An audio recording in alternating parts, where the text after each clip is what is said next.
Hello, welcome to India one of the most leading online platform OPD. OPD पे आप सभी का स्वागत है। देखिए साथियों, अपन जो है वो पढ़ रहे थे पंचुएशन। पंचुएशन यानी कि विराम चिन्ह जो है वो अपन पढ़ रहे थे। उसकी एक जो क्लास है वो अपन ने कंप्लीट कर ली थी, जिसमें अपन ने फुल स्टॉप और कॉमा ये दो अपन ने पढ़े थे। इसके बाद आज अपन देखेंगे साथियों सेमी कॉलम, कॉलन, ठीक है। इसके अलावा क्वेश्चन मार्क, एक्सक्लेमेटरी मार्क, ये सब अपन आज देखेंगे। कल अपन जो है पंचुएशन को कंप्लीट कर लेंगे, क्योंकि ज्यादा देर है, 13-14 है, इसीलिए इसको डिवाइड करके अपन देखेंगे। ठीक है, पंचुएशन पार्ट 2। इसमें colon, semi colon, question mark और एक्सक्लेमेटरी मार्क, ये 4 अपन आज देखेंगे। 2 अपन ने पढ़ लिए, 6 और लगभग 5-6 बाकी रहेंगे, वो अपन कल कंप्लीट कर लेंगे। इसके बाद में अपना जो चैप्टर रहेगा साथियों, एक चैप्टर बाकी रहेगा ट्रांसलेशन वाला। कौन सा बाकी रहेगा?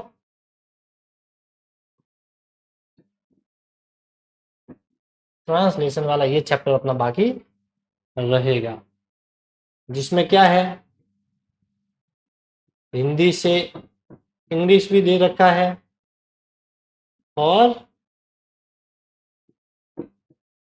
इंग्लिश टू हिंदी भी दे रखा है। हिंदी में वाक्य को इंग्लिश में करने के लिए बोल सकता है, या इंग्लिश में देकर आपको हिंदी में उसे ट्रांसलेशन के लिए बोल सकता है। किसी भी प्रकार से वो पूछ सकता है। ये लास्ट चैप्टर रहेगा, उसमें दो तीन क्लास इसकी होगी, लगभग 3-4 क्लास से वो अपने कंप्लीट कर लेंगे। देखिए, एक तो होता है साथियों, क्या होता है,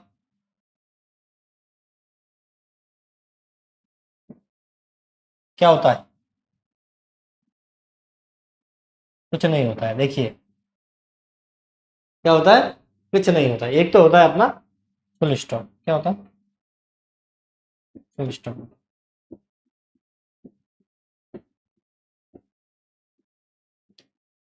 एक होता है अपना कॉलन, ठीक है। एक होता है अपना सेमी कॉलन, और एक होता है अपना comma. Full stop, point, colon, 2 point ऊपर नीचे, सेमी कॉलन में ऊपर वाला 1 पॉइंट और नीचे कॉमा की तरफ, और कॉमा मतलब कॉमा। ये 4 होता है। इसमें क्या होता है साथियों, इसमें अपन को ज्यादा देर के लिए रुकना पड़ता है। ज्यादा टाइम के लिए जब रुकते हैं तो फुल स्टॉप का प्रयोग किया जाता है। ठीक है, मान लीजिए अपने को 1 सेकंड के लिए पॉज देना है तो फुल स्टॉप हो गया 1 सेकंड।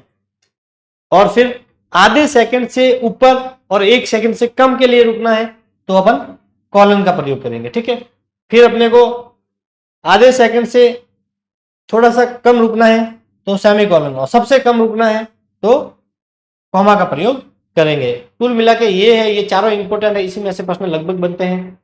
ज्यादा समय तक रुकना है तो फुल स्टॉप, थोड़ा कम समय के लिए रुकना है तो कॉलन, उससे कम के लिए रुकना है तो सेमी कॉलन, और सबसे छोटी समय के लिए जब रुकते हैं तो अपन कॉमा का यूज करते हैं। ये एक मोटे रूप से ऐसे ही आपको याद करने के उद्देश्य से मैंने ये बताया है। इस प्रकार से भी आप इन चारों को याद रख सकते हैं। ठीक है,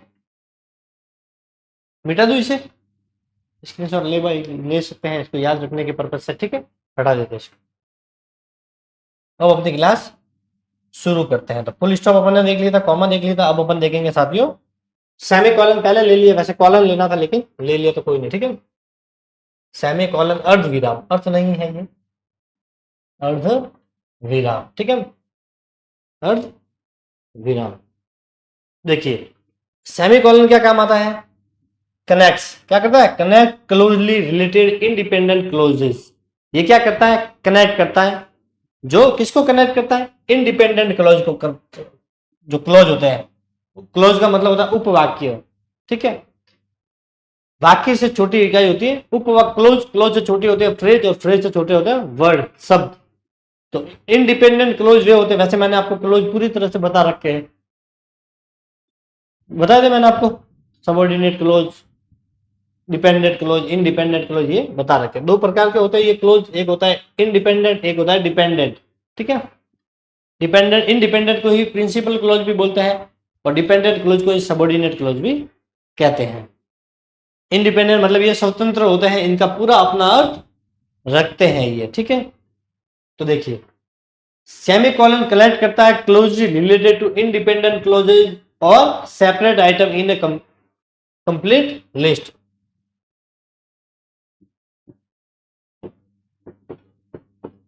ये कंप्लीट लिस्ट है, ठीक है, कंप्लीट लिस्ट। तो ये इंडिपेंडेंट क्लोज जो है वहां पर सेमीकोलन का यूज किया जाता है। क्लोज कैसा होना चाहिए? इंडिपेंडेंट। डिपेंडेंट क्लोज में सेमीकोलन का यूज नहीं होगा, इंडिपेंडेंट क्लोज होगा वहां पर, ठीक है। और जो सेपरेट कोई आइटम्स दे रखे हैं, जैसे मान लीजिए कोई आइटम्स की लिस्ट दे रखी है तो वहां पे उसको कंप्लीट करने, लिस्ट है उस कंप्लीट लिस्ट को बताने के लिए भी अपन सेमीकोलन का यूज करते हैं। कैसे करते हैं देखिए एग्जांपल। सेमीकोलन का जो चिन्ह होता है वो ये होता है साथियों, ये वाला, ये सेमीकोलन का चिन्ह है, ठीक है। एग्जाम्पल, और एग्जाम्पल जो लिखा हुआ अपन ने, एग्जाम्पल के आगे ये दो डॉट लिखे हुए, तो ये किसके निशान है? ये कॉलन के, ठीक है। तो एग्जाम्पल के आगे जो निशान होते हैं वो कौन से होते हैं ये पूछ ले तो ध्यान रखना कॉलन होता है, ठीक है। देखिए, she is busy, I will call her later. वह व्यस्त है, मैं उसे बाद में कॉल करूंगा। I will call her later, later का मतलब बाद में, ये वाला लेटर LATE या लेटर का मतलब बाद में, लेटर पत्र होता है वो अलग होता है, ठीक है। तो देखिए, she is busy, I will call her later. वह व्यस्त है, मैं उसे कल कॉल करूंगा। ये क्या है? ये क्लॉज दे रखा है, ठीक है, इंडिपेंडेंट क्लॉज दे रखा है। तो यहां पर देखिए, यहां पर जो ये यूज हुआ है, यहां पर जो यूज हुआ है ये क्या है? ये है अपना सेमीकोलन। क्या है? सेमीकोलन। तो इंडिपेंडेंट जो क्लोज है, ठीक है, तो वहां पर किसका यूज होगा? सेमीकोलन का। दूसरा देखिए, तो टीम, ये पहला एग्जांपल है, ये दूसरा है। तो team consist of John the manager, Riya the analyst and Mark the programmer. देखिए ध्यान से देखना, the team consist of John, तो जॉन जो है इसी के लिए द मैनेजर आया है। जॉन क्या है? The manager. The team consist जो है टीम में शामिल है जॉन द मैनेजर, मतलब जॉन प्रबंधक है, मैनेजर है। अब देखिए, रिया द एनालिस्ट, अब रिया जो है वही एनालिस्ट है, ठीक है। एंड मार्क जो है वो कौन है? प्रोग्रामर है। कौन है? प्रोग्रामर है। तो देखिए, पहले जॉन और मैनेजर दोनों एक ही बात है। जॉन जो है वही मैनेजर है, इसलिए इसने कॉमा का यूज किया, यहाँ पे सेमीकोलन नहीं आएगा। अब मैनेजर कौन है? जॉन है, जॉन को ही मैनेजर माना गया, मतलब वही मैनेजर है, माना क्या गया? वही मैनेजर है। तो जब दोबारा जब जॉन के लिए मैनेजर शब्द आया तो वहां पर अपन सेमीकोलन का यूज करेंगे। ये वाला एग्जांपल है, separate item in a complete list. पूरा कंप्लीट लिस्ट देखिए, मैनेजर को भी ले लिया, एनालिस्ट को भी ले लिया, प्रोग्रामर को भी ले गया, सबकी एक पूरी लिस्ट बना दी गई। ये मैनेजर है, ये एनालिस्ट है, ये प्रोग्रामर है, पूरी लिस्ट है। तो वहां पर जो लिस्ट बनाई जाती है वहां पर अपने को सेमीकोलन का यूज करना है, लेकिन उस नाम के साथ में नहीं आएगा, उसका जो पद होगा उस पद के बाद में सेमीकोलन का यूज होगा। देखिए, जॉन नाम नहीं किया अपने, जो मैनेजर है इसकी जो पोस्ट है, ये जो इसका पद है, यहां पर अपन ने सेमीकोलन का यूज किया। रिया के साथ में नहीं किया, इसका जो पोस्ट है ये एनालिस्ट का वर्क काम करती है, तो यहाँ पे अपन ने सेमीकोलन का यूज किया। फिर मार्क जो व्यक्ति का नाम है यहाँ पर नहीं किया, ये प्रोग्रामर का काम करता है, ये इसका जॉब है, तो यहाँ पर अपन ने ये तो खत्म हो गया वाक्य, तो यहाँ पे फुल स्टॉप आ जाएगा। लास्ट वाला जो बचेगा वहां पे थोड़ा ध्यान रखना कि वहां पर फुल स्टॉप आ जाए, क्योंकि वाक्य खत्म हो गया। अगर इसके आगे और कोई जुड़ा होता, मान लीजिए श्याम होता कि श्याम इज सपोर्टर, वो उसका सपोर्टर है, तो फिर अपन यहाँ पर भी क्या लगा देते? सेमीकोलन। लेकिन वाक्य यहाँ पे खत्म हो रहा है, तो यहाँ पे अपने को ध्यान रखना है, यहाँ पर फुल स्टॉप आएगा। इसी तरह का वाक्य वहां पर पूछते हैं, तो सभी जगह सेमीकोलन आया, यहाँ पर आया, यहाँ पर आया, दो जगह पे आया, लेकिन लास्ट में ये अंतिम वाक्य यहाँ समाप्त हो रहा है, इसीलिए यहाँ पर जो है सेमीकोलन नहीं कर सकते। इसके आगे मान लीजिए कोई और नाम होता, तीसरा चौथा और नाम होता, तो अपन यहाँ पर भी जो है सेमीकोलन कर लेते हैं ऐसे। लेकिन खत्म हो रहा है, और वाक्य जहां खत्म होता है ये तो अपने को पता ही है कि जहां पे भी वाक्य समाप्त होता है वहां पे फुल स्टॉप का यूज करते हैं। तो ये छोटा सा है जो आपको याद रखना है, सेमीकोलन, ठीक है। अब है कॉलन। देखिए, कॉलन का मार्क आपको पता है, इसका एक ही तो एग्जाम्पल के लिए होता है, अपन जो उदाहरण देते हैं, तो उदाहरण देने के बाद में अपन ये जो दो डॉट लगते हैं उसके लिए भी अपन कॉलन का यूज करते हैं।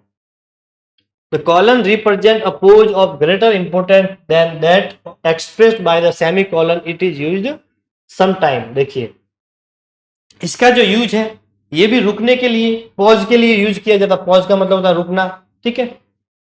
किस लिए रुकते हैं? ताकि इंपोर्टेंट देने के लिए कि कुछ महत्वपूर्ण बात हो रही है, इसलिए अपन वहां पर रुकते हैं। और रुकते कैसे हैं कि फुल स्टॉप है तो थोड़ा ज्यादा टाइम के लिए रुकना पड़ेगा, कॉलम का प्रयोग हो रहा है, इसका मतलब अपने को थोड़ा कम रुकना है, सेमी कॉलन में उससे कम रुकना है, और कॉमा में सबसे कम जो है अपने को रुकना है। तो ये कॉलम जो है सेमी कॉलन से थोड़ा ऊपर है, मतलब यहाँ पर अपन कॉलन का जब प्रयोग करते हैं तो थोड़ा ज्यादा समय के लिए रुकते हैं, सेमी कॉलन में थोड़ा कम समय के लिए रुकते हैं। ठीक है, ये ध्यान रखना है।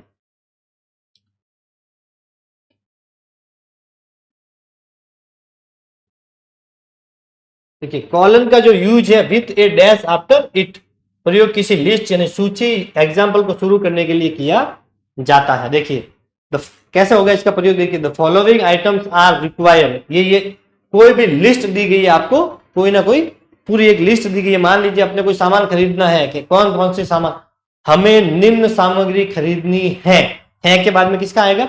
सेमी कॉलम, फिर उस आइटमों का नाम आएगा कि हमें दाल लेनी है, चावल लेना है, साबुन लेना है, शैम्पू लेना है, ले लिया।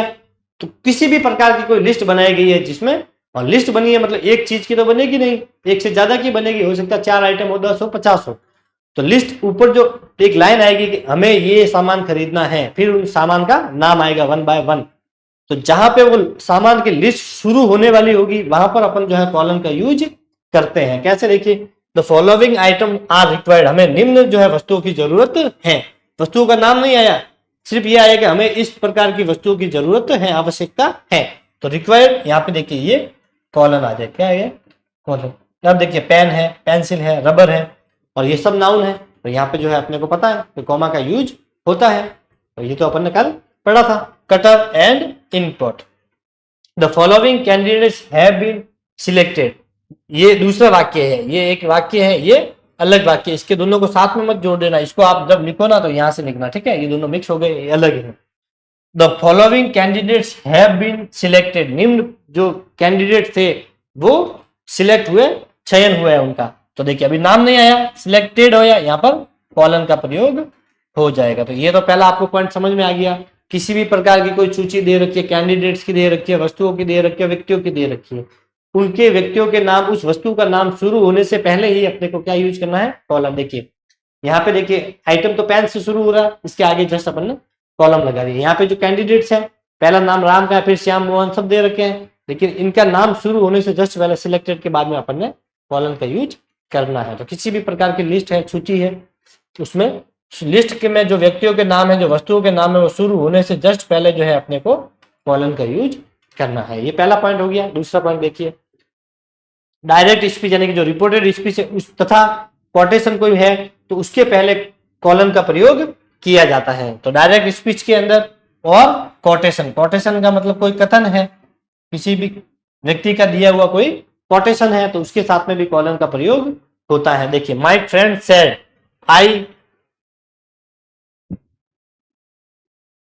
आई डोंट सपोर्ट यू, ठीक है, जो भी लिखा हुआ I don't support you, I can't support you कर दीजिए यहाँ पर, ठीक है। डोंट कर सकते हैं, कांट कर सकते हैं, ई था उसको मैंने, ये गलत था, ठीक है, इसलिए सी कर दिया, आई कांट सपोर्ट यू। तो अपने को पता है, देखिए ये सैड आ गया, ये इन्वर्टेड कॉमा में दोनों बंद हो गए, और इन्वर्टेड कॉमा में बंद है, लास्ट में फुल स्टॉप है, मतलब ये डायरेक्ट स्पीच का वाक्य है।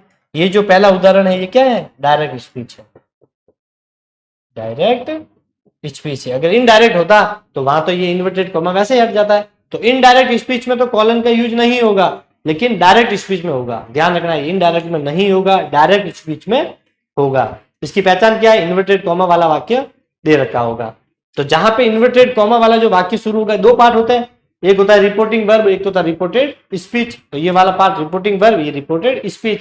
तो रिपोर्टेड स्पीच वाला जो भाग है, जो इन्वर्टेड कॉमा वाला जो भाग है, उससे जस्ट पहले यानी कि जो आगे रिपोर्टिंग वर्ब दे रखी है, जहां रिपोर्टिंग वर्ब समाप्त हो रही है, उसके बाद में कॉलन का यूज करना है। तो ये यहां से लेकर यहां तक रिपोर्टिंग वर्ब हो गई, ये जहां समाप्त हो रही है, सैड पे समाप्त हो रही है, तो यहां अपने को कॉलन का यूज करना है। जहां इन्वर्टेड कॉमा है उससे जस्ट पहले, तो इन्वर्टेड कॉमा यहां शुरू हो रहा है, इससे जस्ट पहले अपने को कॉलन लगाना है डायरेक्ट में। देखिए दूसरा एक और देख लेते हैं, ये पहला उदाहरण हो गया। दूसरा उदाहरण देख लेते हैं अपन कोटेशन का। ये भी यहाँ गलत टाइपिंग हो गई है, ये नीचे होना चाहिए, ठीक है। बेकन सेज, बेकन ने कहा some books are to be chewed and digested.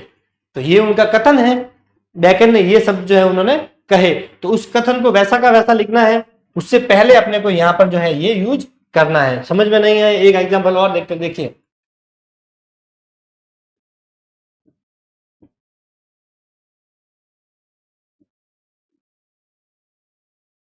Mahatma Gandhi said, Mahatma Gandhi ने कहा था, क्या कहा था?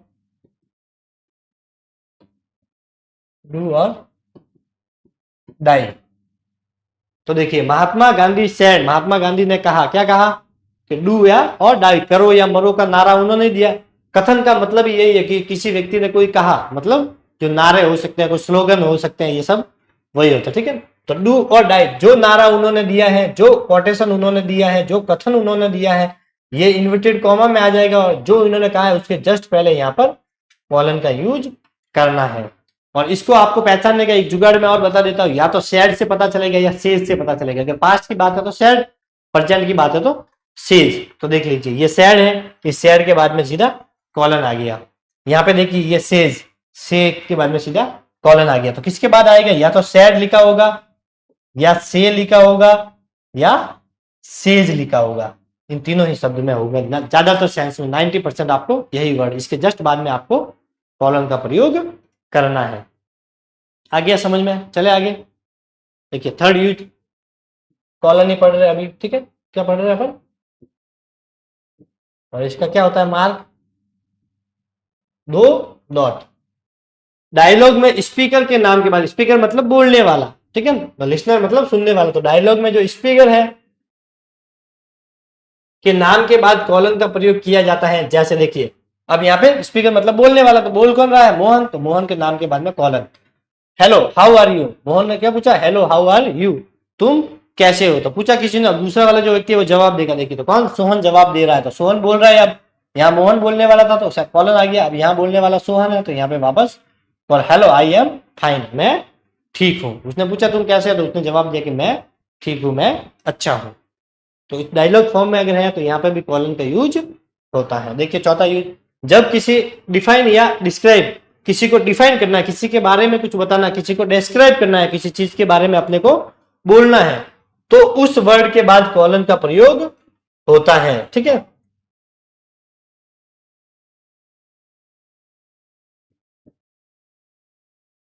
तो उस वर्ड के बाद कॉलन का प्रयोग होता है। जैसे कैसे? देखिए thermometer and instrument to record temperature, thermometer जो है उसका प्रयोग जो है टेम्परेचर नापने के लिए किया जाता है। तो देखिए थर्मोमीटर आ गया, ये इंस्ट्रूमेंट का नाम आ गया, इसके जस्ट बाद में अपने को कॉलन का प्रयोग करना है। तो किसी चीज को डिफाइन करना है, उसके बारे में बताना है, उसके उस जो वर्ड है जो जिसको डिफाइन कर रहा है उस वर्ड के जस्ट बाद में अपने को इसका प्रयोग करना है। तो अपन किसको डिस्क्राइब कर रहे हैं, किसके बारे में बता रहे हैं? थर्मामीटर के बारे में। थर्मामीटर क्या काम आता है कि ये टेम्परेचर नापने के काम आता है। तो जिस वस्तु को बता रहे हैं, जिस वस्तु के बारे में अपन किसी चीज को बता रहे हैं, तो उस वस्तु का जो नाम है, उस वस्तु के नाम के जस्ट बाद में अपने को कॉलन का प्रयोग करना है। देखिए पेन, तो अब पेन के बारे में अपन बताए, pen and instrument to write with.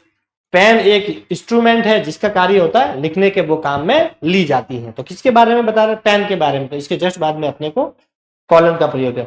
Verb, क्रिया के बारे में बता रहे हैं कि verb is a doing verb. Verb जो है वो कार्य करने वाला शब्द है, मतलब जिसमें किसी कार्य का पाया जाता है उसे वर्ब कहते हैं, क्रिया कहते हैं। तो वर्ब के बारे में बता रहे हैं, तो वर्ब के जस्ट बाद में यहाँ पे कॉलन का प्रयोग करना है। तो किसी के भी बारे में अपन बता रहे हैं, जैसे मैं इस रिमोट के बारे में कुछ बताना चाहता हूं कि this is use on digital board, तो रिमोट लिख दिया। फिर मैं इसके कार्य बताऊंगा कि इसका क्या कार्य है, तो इस रिमोट शब्द के जस्ट बाद में अपने को कॉलन का प्रयोग करना है। हो गया यहां तक, चले आगे। पांचवा यूज देख लीजिए, क्वेश्चन मार्क। सॉरी ये पांचवा यूज नहीं है, ये अपना पांचवा पंचुएशन है। कौन सा है? पांचवा पंचुएशन है। मतलब अपन ने कॉलन पढ़ लिया, सेमी कॉलन पढ़ लिया, अब यहां से शुरू होगा अपना क्वेश्चन मार्क, यानी कि प्रश्नवाचक चिन्ह। उसको क्या बोलते हैं? प्रश्नवाचक चिन्ह, ठीक है। तो ये पांचवा अपना, सबसे पहले फुल स्टॉप पढ़ा, कॉमा पढ़ा, कॉलन पढ़ा, सेमी कॉलन पढ़ा, और ये पांचवा हो गया क्वेश्चन मार्क। तो क्वेश्चन मार्क को बोलते हैं प्रश्नवाचक चिन्ह, ये होता है इसका निशान, ये आप सबको पता है। इंट्रोगेटिव सेंटेंस के अंत में क्वेश्चन मार्क का प्रयोग किया जाता है। सबसे इंपॉर्टेंट इसमें से पूछेगा तो यही है कि क्वेश्चन मार्क का प्रयोग कहां पर होता है। तो अपने को पता है कि क्वेश्चन मार्क का जो प्रयोग होगा वो प्रश्नवाचक वाक्यों में होता है, और वो भी कहां पर होगा, वाक्य के अंत में होगा। और प्रश्नवाचक वाक्यों को कैसे पहचानना है, तो या तो वो शुरू होगा WH वर्ड से, what, where, when, how, how much, how many, इनसे शुरू होगा, या फिर शुरू होगा वो किसी ना किसी वर्ब से।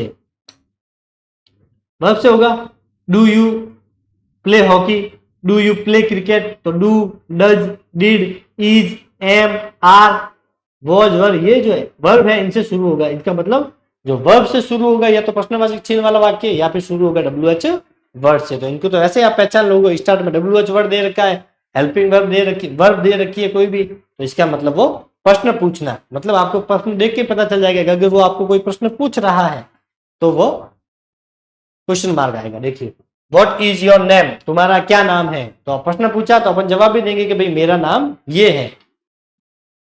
तो व्हाट इज योर नाम देखिए WH वर्ड से और लास्ट में question mark. Do you play cricket, do you play cricket, क्या तुम क्रिकेट खेलते हो, वो जवाब देगा हाँ खेलता हूं, नहीं खेलेगा तो बोलेगा नो। तो देखिए क्वेश्चन मार्क, तो डू से शुरू हो रहा है ये वर्ब से, वापस WH वर्ड, वापस यहाँ पे verb. Are you going to Delhi today, क्या तुम आज दिल्ली जा रहे हो, तो पूछ रहा है तो इसका जवाब भी देना पड़ेगा, हाँ मैं दिल्ली जा रहा हूं, हाँ मैं नहीं जा रहा।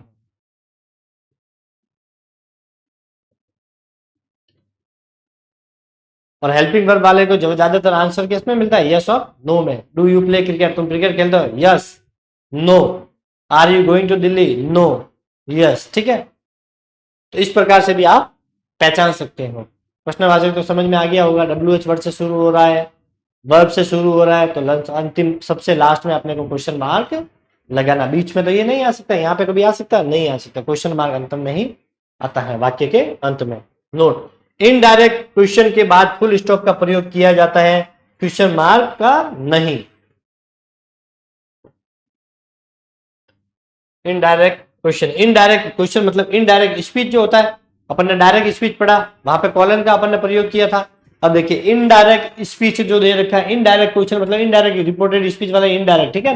तो उसके बाद में फुल स्टॉप का प्रयोग होगा, वहां पर अपन प्रश्नवाचक चिन्ह नहीं लगा सकते, ध्यान रखना, ये इंपॉर्टेंट पॉइंट आ जाएगा। ठीक है, देखिए कैसे, ही asked me what my profession was, तो देखिए उसने मुझे पूछा, आस्क्ड आ गया, तो कौन सा हो गया, ये इनडायरेक्ट स्पीच हो गया।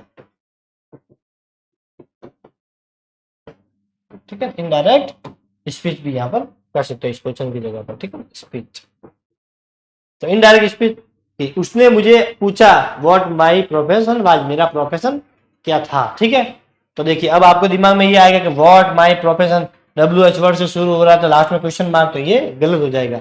आपको तो स्टार्टिंग में देखना है, स्टार्टिंग में किससे हो रहा है, ही से हो रहा है, बीच में WH वर्ड आ रहा है, आने दो उसको, स्टार्ट में नहीं होना चाहिए, सीधे आगे तो वैसे ही आ रहा है, तो यहाँ पे फिर फुल स्टॉप आएगा, ना कि क्वेश्चन मार्क आएगा।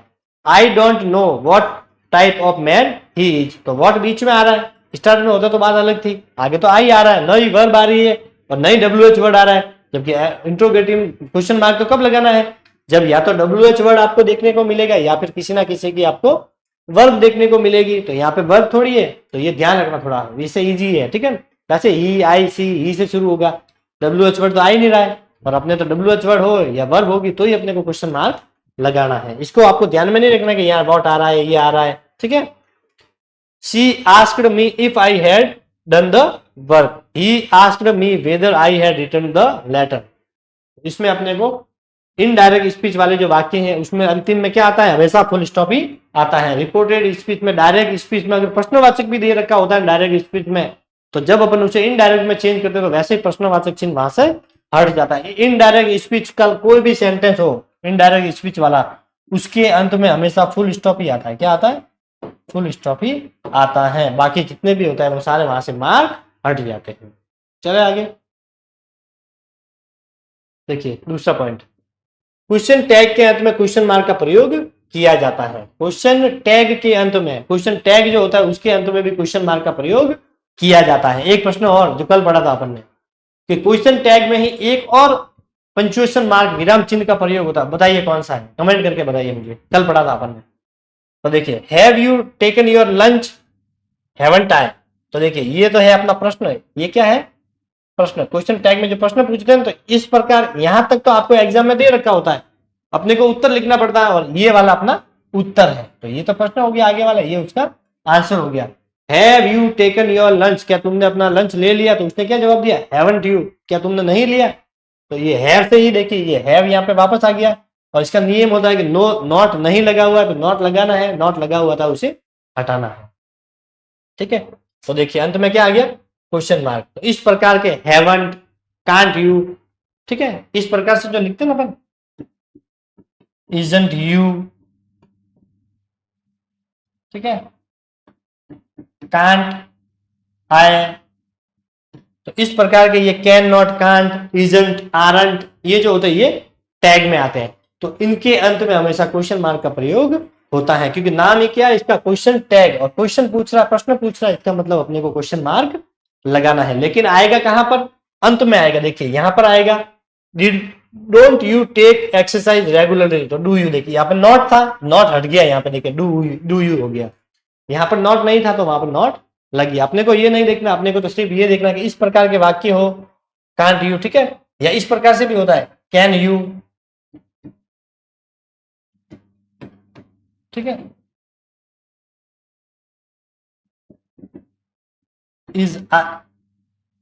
इज यू, इस प्रकार से भी हो सकता है। ठीक है, या तो इस प्रकार से होगा हैव नॉट, कैन नॉट, या फिर इस प्रकार से होगा डू यू, ठीक है, will you, shan't you, will का वैसे वांट होता है। तो इस प्रकार वाले जो क्वेश्चन टैग होते हैं उसके अंत में भी अपने को क्वेश्चन मार्क का प्रयोग करना है। इसमें मैंने आपको बताया था कि इसमें क्वेश्चन टैग वाले वाक्यों में एक जो है पंक्चुएशन मार्क और आता है, देखिए ये रहा, यहाँ पर लगा हुआ है, यहाँ पर लगा हुआ, वो है अपना कॉमा। तो ध्यान रखना, क्वेश्चन टैग में दो पंक्चुएशन मार्क का प्रयोग किया जाता है, एक तो कॉमा का किया जाता है, एक प्रश्नवाचक चिन्ह यानी कि क्वेश्चन मार्क का प्रयोग करते हैं। क्वेश्चन मार्क आ जाएगा लास्ट में, वैसे भी क्वेश्चन मार्क कहाँ आता है, किसी भी प्रकार के वाक्य में क्वेश्चन मार्क का प्रयोग तो वाक्य के अंत में ही होता है, और कॉमा वैसे ही कहां पर आता है, बीच में ही आता है, राम, कॉमा, श्याम, तो समझ जाना, कॉमा बीच में, प्रश्नवाचक चिन्ह लास्ट में। देखिए तीसरा पॉइंट,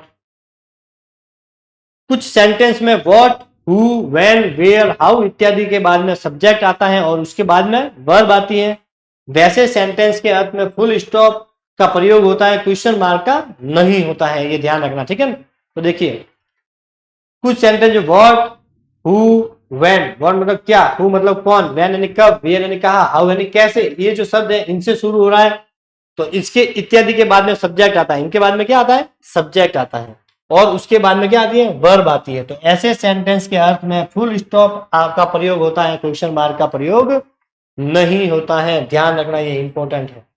देखिए ये व्हाट आ गया, बिल्कुल आ गया, ये ही आ गया, ये अपना सब्जेक्ट आ गया, ये WH वर्ड आ गया, और इसके बाद में क्या आती है, वर्ब। तो ये इज अपना क्या हो गया, ये अपनी वर्ब हो गई। तो इनके बाद में क्या आएगा, यहाँ पर फुल स्टॉप। आपके दिमाग में आएगा ऐसा आगे WH वर्ड है, तो WH वर्ड तो क्वेश्चन मार्क लगाना चाहिए, तो यहाँ पर क्वेश्चन मार्क नहीं आएगा। क्यों नहीं आएगा वो भी मैं आपको बताता हूँ। देखिए पहले ये आ गया सब्जेक्ट, ये आ गई अपनी वर्ब, और ये वेयर। तो देखिए यहाँ फुल स्टॉप आया जाएगा। आपके दिमाग में क्या आ रहा था, WH वर्ड तो पीछे क्वेश्चन मार्क आना चाहिए, बिल्कुल प्रश्न आ रहा होगा। हाउ, ये वापस सब्जेक्ट हो गया, ये वापस अपनी वर्ब होगी, लेकिन पीछे क्या आ रहा है, फुल स्टॉप। लेकिन तीनों के तीनों वाक्य बिल्कुल सही है। देखिए अब समझ में आएगा आपको। ऐसे सेंटेंस में जब सब्जेक्ट के पहले वर्ब आता है तब अंत में क्वेश्चन मार्क का प्रयोग होता है। देखिए व्हाट इज ही, अब यहाँ पे देखिए क्वेश्चन मार्क आया। वेयर इज ही, यहाँ पे क्वेश्चन मार्क आया। हाउ इज ही, यहाँ पे भी वापस क्वेश्चन मार्क आया। अब यहाँ पे आपको थोड़ा सा हो रहा होगा कि सर आगे WH वर्ड आ रहा है, कैसे पता चलेगा? आपने तो बोला कि WH वर्ड आते ही लास्ट में अपने को क्वेश्चन मार्क लगाना है, बोला था। लेकिन इसमें एक छोटी सी बात है जो आपको ध्यान रखनी है कि WH वर्ड से शुरू हो रहा है तो प्रश्नवाचक कब आएगा? देख, व्हाट इज योर नेम, अब यहां पर आएगा क्वेश्चन मार्क। तो इस WH वर्ड दे रखा है स्टार्ट में, बिल्कुल दे रखा है। इसके जस्ट बाद में अगर वर्ब दे रखी है, क्या दे रखी है? वर्ब दे रखी है, तो अंत में आएगा अपना क्वेश्चन मार्क। क्या आएगा? Question mark. लेकिन अगर WH वर्ड के जस्ट बाद में वर्ब न दे करके सीधा कोई सब्जेक्ट दे दे, क्या दे दे? सब्जेक्ट दे दे। अब वो सब्जेक्ट क्या हो सकता है? वो सब्जेक्ट कोई नाउन हो सकता है, राम, नाम, गोपाल, जो भी है, या फिर कोई प्रोनाउन हो सकता है, ही, सी, इट, दे, वी, ठीक है। तो देखिए यहाँ पर ही दे रखा है सब्जेक्ट प्रोनाउन के रूप में, यहाँ पे भी ही दे रखा है, यहाँ पर भी ही दे रखा है, इसीलिए अपन ने यहाँ पे फुल स्टॉप का यूज किया है, ना कि क्वेश्चन मार्क का। अगर क्वेश्चन मार्क लगाना है तो इस व्हाट के बाद में यहाँ पर पहले वर्ब होनी चाहिए था। व्हाट अगर ये इसी प्रकार से होता, ये इज यहाँ पर होता, ये ही यहाँ पर होता, तो क्वेश्चन मार्क आ जाता। अब इसी को अगर मैं ऐसे लिखता वेयर सी इज, तो ये question mark. How is he, तो ये क्वेश्चन मार्क। कुल मिला के WH के बाद में वर्ब आ रही है तो क्वेश्चन मार्क आएगा, सीधा सब्जेक्ट आ रहा फिर वर्ब आ रही है तो वहां पर फुल स्टॉप लगाना है, वहां पर क्वेश्चन मार्क नहीं आएगा, ये इंपॉर्टेंट रहेगा। आगे समझ में चले आगे। एक्सक्लेमेटरी मार्क, विस्मयादिबोधक चिन्ह।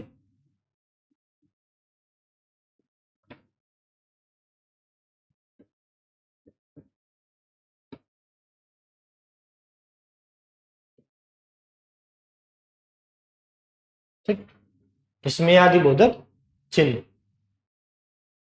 तो क्वेश्चन मार्क का ये निशान होता है, इसका ये तो आपको पता ही है, सॉरी एक्सक्लेमेटरी मार्क का ये निशान होता है। ठीक है, exclamation mark is used after interjection, ये इंटरजेक्शन के रूप में यूज होता है। एंड आफ्टर फ्रेज, उपबंध के पदबंध के साथ में इसका यूज होता है। इन सेंटेंस एक्सप्रेसिंग सडन इमोशन, जो किसको पता था सडन इमोशन, सडन किसी की डेथ हो गई, अपन सडनली सुनते कि उसकी डेथ हो गई तो अपन बोलते व्हाट, ये कब हुआ।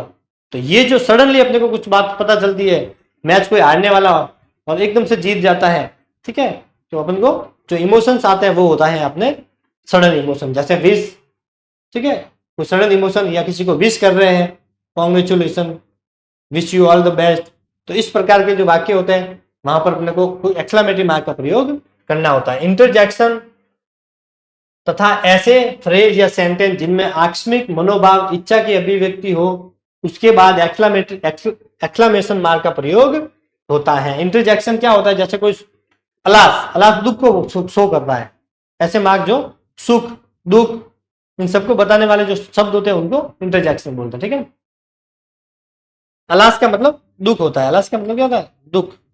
नॉनसेंस, जो कोई खराब कार्य करता है उसको बोलते हैं नॉनसेंस। वो ओह ये कब हुआ, कोई बोलते तो सडनली अपने बोलते ओह ऐसा हुआ, ओ ठीक है। वेल डन, तुमने अच्छा प्रयास किया, तुम अच्छा खेले, वेल डन, ये इंटरजेक्शन होते हैं। इनके बाद में भी किसका यूज होता है, एक्सक्लेमेटरी मार्क का प्रयोग होता है। तो इस प्रकार के कोई सिंगल वर्ड आ जाए, अलास, हुर्रे हो सकता है, ब्रावो हो सकता है, ठीक है, bravo, hurrah, alas, apply you dead, nonsense, well done, oh, ouch, इस प्रकार के जो शब्द हैं उसके आगे बाद में मार्क ऑफ एक्सक्लेमेटरी का प्रयोग होता है, जो ये निशान है इसको बोलते हैं। ठीक है, देखिए एक्सक्लेमेटरी सेंटेंस के अंत में जैसे हाउ फाइन अ डे, कितना सुंदर दिन है, हाउ नाइसली शी डांसेस, कितने अच्छे तरीके से उसने डांस किया। तो इस प्रकार के जो वाक्य हैं जो एक्सक्लेमेटरी सेंटेंस के अंत में, उसके बाद में एक्सक्लेमेटरी का भी प्रयोग होता है। ऑप्टेटिव सेंटेंस के अंत में भी एक्सक्लेमेटरी मार्क का प्रयोग होता है। May success kiss your feet, may success, सफलता जो है वो तुम्हारे कदम चूमे, ठीक है। मे यू लिव लॉन्ग, भगवान करे तुम्हारी उम्र लंबी हो, तुम दीर्घायु हो, ठीक है। तो उसके बाद में भी क्या आएगा, mark of exclamatory.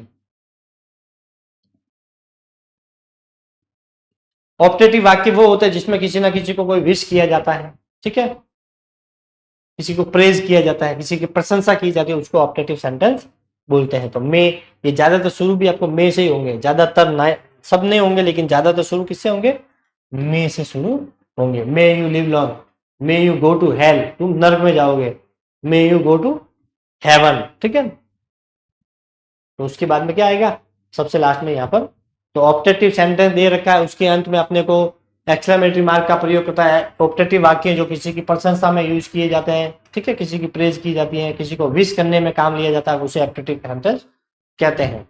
Exclamatory sentence दे रखा है तो एक्सक्लेमेटरी वाक्य है, तो एक्सक्लेमेटरी में तो अपने को एक्सक्लेमेटरी सेंटेंस का ही प्रयोग, या कोई इंटरजेक्शन दे रखा है, इंटरजेक्शन मतलब अलास, ब्रावो, ओह, वेल डन, नॉनसेंस, आउच, ठीक है। इस प्रकार के वाक्यों में भी इंटरजेक्शन में एक्सक्लेमेटरी मार्क का प्रयोग करना है।